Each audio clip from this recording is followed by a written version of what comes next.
Kaurait union এবং আমাদের যে পাইতল ইউনিয়নের মধ্যে দুইটা এমপি ভাসী দুজনে হয়েছে আমাদের বাচ্চু নামে, খুব সুপরিচিত ব্যক্তি এবং খুব সুনামধন্য এবং খুবই ভালো মানুষ।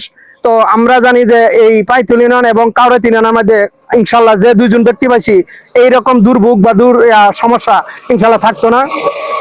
তো সবাই ভিডিওটা বেশি বেশি শেয়ার এবং লাইক করবেন। আমি দুইটা তিনটা চিত্র দেখাইতেছি এই রাস্তার মধ্যে। এটা অল্প কাউরাইতের ভিতরে, মানে অল্প একটু ভিতরে বেলদার যেটা বর্মি রাস্তাটা, এটা সব দেখানোর জন্য। ঠিক আছে, আপনারা দেখেন। আসসালামু আলাইকুম। আজকে আশা বললাম সহজ কোরআন শিক্ষা কেন্দ্র। এটা আসলে বেলদার রোডে, মানে বেলদার পর্যন্ত পড়ছে। তবে এই রুটটা হচ্ছে কাউরাইত হইতে এটা বর্মির, মানে বর্মি যাওয়ার রাস্তাটা। তো রাস্তাটা খুবই সুন্দর। এটা সরকারে যাই হোক এটা করছে, কিন্তু রাস্তা খুবই ভালো। কিন্তু একটা জায়গায়, এই জায়গাটার মধ্যে দেখেন এটা মানে এই পরিমাণে একটা বড় ভাঙন দিছে যে এই ভাঙনটার কারণে হয়তো আপনারা নিজের চোখে না দেখলে হয়তো বুঝতেন না। ঠিক আছে, রাস্তাটা প্রচুর পরিমাণে ভাঙন।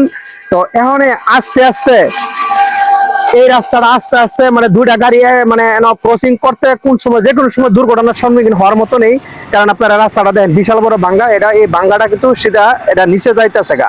তো এখন এই দুর্ঘটনা, আর সবচেয়ে বড় কথা হলো যে রাস্তাটা কিন্তু এত সুন্দর রাস্তাটা কিন্তু এটা নষ্ট হয়ে যাওয়ার মানে বেশিরভাগই নষ্ট হয়, মানে রাস্তা পড়ে গেছে কারণ প্রচুর পরিমাণে ভাঙন ধরছে।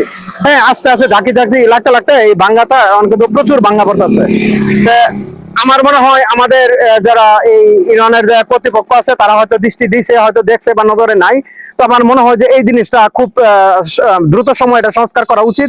কারণ না হলে কিন্তু এটা বড় ধরনের ভাঙ্গনে এক সময় কিন্তু এই রাস্তাটা মানে মানে এটা অযোগ্য হয়ে যাবো, মানে চলাচলের একটা অযোগ্য হয়ে যাবো।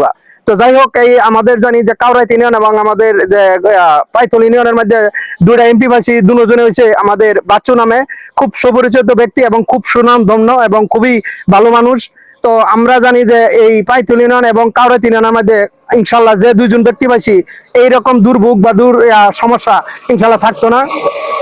তো সবাই ভিডিওটা বেশি বেশি শেয়ার এবং লাইক করবেন।